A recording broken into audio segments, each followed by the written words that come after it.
नमस्कार दोस्तों, स्वागत है आप सभी का आपके अपने YouTube चैनल हिंदी एकेडमी में। आज की वीडियो बहुत ज़्यादा खास होने वाली है आप सभी साथियों के लिए।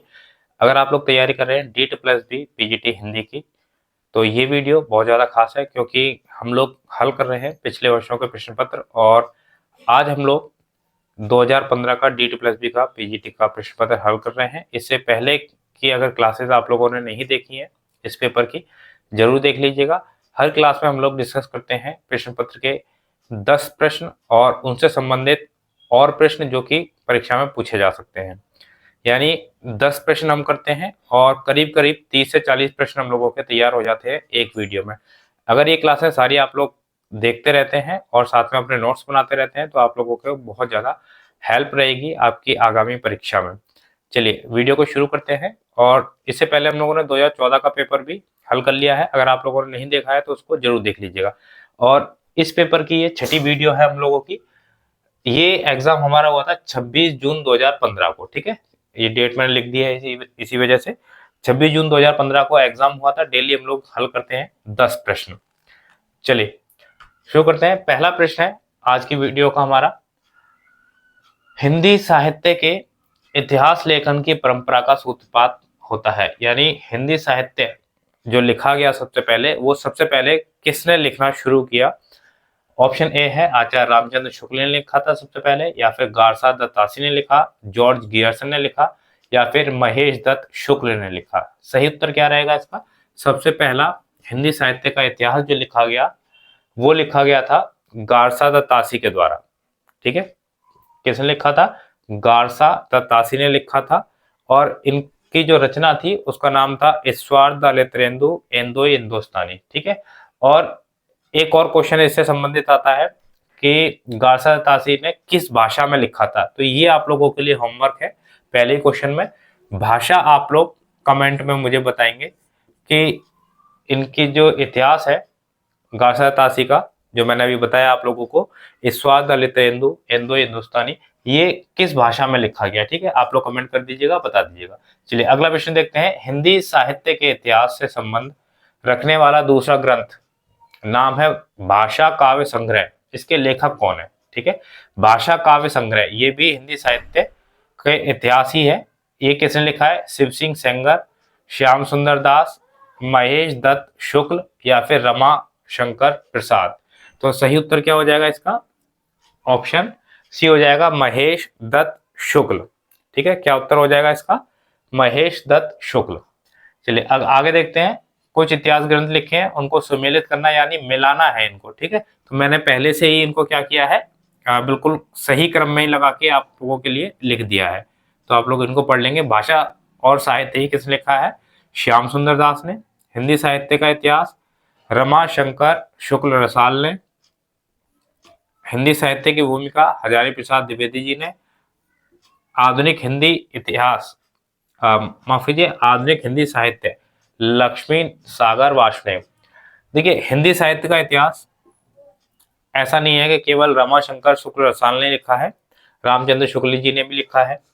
ठीक है, और भी अलग अलग इतिहासकारों ने लिखा है। तो आप कमेंट करके बताइए कि आपको कौन कौन से लेखक का नाम पता है जिन्होंने हिंदी साहित्य का इतिहास लिखा है। ठीक है, चलिए आगे चलते हैं। अगला प्रश्न है हमारा 54। यहाँ पर कुछ इतिहास ग्रंथ दिए हुए हैं और हमें उन ग्रंथों को क्रम से लगाना है। ऑप्शन चुनना है हमें, लेकिन ऑप्शन मैंने यहाँ पे नहीं लिखा है आप लोगों के सामने क्योंकि क्वेश्चन बहुत बड़ा हो जाता। मैंने सीधा आप लोगों के लिए उत्तर लिख दिया है। देखिए वैसे तो केवल जो हिंदी साहित्य ग्रंथ थे उनके नाम ऑप्शन में दिए हुए थे, मैंने आप लोगों के लिए उनका प्रकाशन वर्ष भी लिख दिया है ताकि उससे आप सही क्रम में लगा पाए। और साथ ही वो लिखा किसने है ये भी मैंने आप लोगों को बता दिया है यहाँ पर। देखिए सबसे पहला आएगा हमारा भाषा काव्य संग्रह। ये 1873 ईस्वी का है और ये लिखा था महेश दत्त शुक्ल ने। अगला है शिव सिंह सरोज 1883, ये है शिव सिंह सेंगर जी का। Modern vernacular literature of Hindustan 1888, जो कि है जॉर्ज गियर्सन का। अगला है हमारा आखिरी मिश्रबंधु विनोद, जो कि मिश्रबंधु का है। इसके जो 3 भाग थे 1, 2 और 3, ये 1913 में इनका प्रकाशन हुआ। चौथा भाग था उनका, उसका प्रकाशन हुआ 1934 के अंदर। ठीक है, चलिए आगे देखते हैं। अगला प्रश्न है हिंदी साहित्य के आदिकाल को चारण काल की संज्ञा किसने। देखिए, मैं मानता हूं कि हिंदी साहित्य से, और अगर बात करें आदिकाल की, तो सबसे ज्यादा इंपॉर्टेंट प्रश्न अगर आदिकाल में होता है तो उसका नामकरण का, क्योंकि हिंदी साहित्य के नामकरण जो है काफी महत्वपूर्ण है। और अलग अलग इतिहासकारों ने हिंदी साहित्य के आदिकाल को अलग अलग नाम दिए हैं। ठीक है, तो ये कहा है उन्होंने, चारण काल किसने कहा है, जो 4 ऑप्शन दिए हैं उसमें से हजारी प्रसाद द्विवेदी, रामचंद्र शुक्ल, गणपति चंद्र गुप्त और राम कुमार वर्मा। तो इनमें से जो ऑप्शन दिया है इसमें से सही उत्तर क्या हो जाएगा, राम कुमार वर्मा हो जाएगा। इन्होंने चारण काल नाम दिया था। ठीक है, चारण काल किसे, आदिकाल को, इसको ध्यान रखेंगे। देखिए, इसके अलावा अगर बात करें हम हजारी प्रसाद द्विवेदी की, इन्होंने कहा इसको आदिकाल। राहुल सांकृत्यायन की बात करें तो सिद्ध सामंत काल कहा है इन्होंने। और गणपति चंद्र गुप्त की अगर बात करें तो इन्होंने कहा प्रारंभिक काल। ठीक है, तो काफी सारे नाम इसको दिए गए हैं। एक जब हम आदिकाल को शुरू करेंगे तो ये प्रश्न पूरा मैं आप लोगों को बताऊंगा, और कम से कम 15 से 20 आप लोगों को बताऊंगा कि किन किन इतिहासकारों ने कौन कौन से नाम दिए हैं। अमीर खुसरो का वास्तविक नाम था, अमीर खुसरो का वास्तविक नाम था अबुल हसन, नदीम अहमद, अब्दुल अहमद या फिर अबुल करीम। तो ऑप्शन क्या हो जाएगा, पहला सही हो जाएगा। अमीर खुसरो का वास्तविक नाम था अबुल हसन। ठीक है, अबुल हसन। इनके अगर गुरु की बात करें तो गुरु थे निजामुद्दीन औलिया, और ये कहा जाता है कि ये बड़ा प्रेम करते थे अपने गुरु से। जब इनके गुरु की मृत्यु हुई तो उसके कुछ समय पश्चात ही इनकी मृत्यु हो गई थी। और जो अमीर खुसरो है इनको कहा जाता है खड़ी बोली का आदि कवि। ठीक है, ये ध्यान रखिएगा, खड़ी बोली का आदि कवि भी इनको माना जाता है। और इनकी कुछ महत्वपूर्ण रचनाएं हैं, एक दो जरूर याद रखनी चाहिए आप लोगों को, एग्जाम में पूछी जा सकती है, जैसे खालिक बारी हो गया, पहेलियां मुकरियां हो गया, दो सुखने। ठीक है, चलिए आगे है, कनफटे योगी किसे कहा जाता है, जैन, सिद्ध, बौद्ध या फिर नाथ। तो ऑप्शन क्या हो जाएगा, डी हो जाएगा, नाथों को कहा जाता है कनफटे योगी। और नाथ पंथ के लिए अगर प्रवर्तक की बात करें कि किसको माना जाता है, तो गोरखनाथ को माना जाता है। उनके गुरु हैं मच्छिंद्रनाथ या फिर मत्स्येंद्रनाथ। ठीक है, चलिए आगे है हमारा अगला प्रश्न, प्रबंध चिंतामणि के रचनाकार कौन है। तो प्रबंध चिंतामणि के रचनाकार कौन है, मेरुतंग है। ठीक है, ये क्वेश्चन कई बार पूछा जाता है और केवल यही पूछा जाता है कि इनकी रचना क्या है।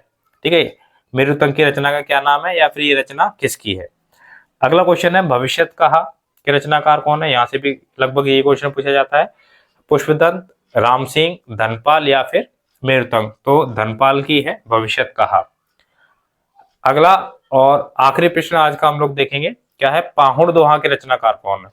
तो पाहुड़ दोहा राम सिंह, योगचंद्र मुनि, हरिभद्र सूरी और धनपाल। ठीक है, तो पाहुड़ दोहा किसका है, राम सिंह। तो ये आप लोग ध्यान रखेंगे। ये हमारे हो गए आज के 10 प्रश्न, और इस प्रश्न पत्र के कुल मिलाकर के 60 प्रश्न। उम्मीद करता हूं आप लोगों को ये प्रश्न पत्रों की सीरीज पसंद आ रही होगी। अगर पसंद आ रही है तो अपने दोस्तों को ज्यादा से ज्यादा शेयर करें, ज्यादा से ज्यादा लाइक करें। और कोई भी समस्या आप लोगों को आती है तो आप लोग कमेंट करके पूछिएगा। कोशिश करूंगा कि आगे जो आने वाली क्लासेस हैं उनमें किसी भी एक क्लास में आप लोगों को उन समस्याओं से संबंधित जानकारी उपलब्ध कराई जा सके।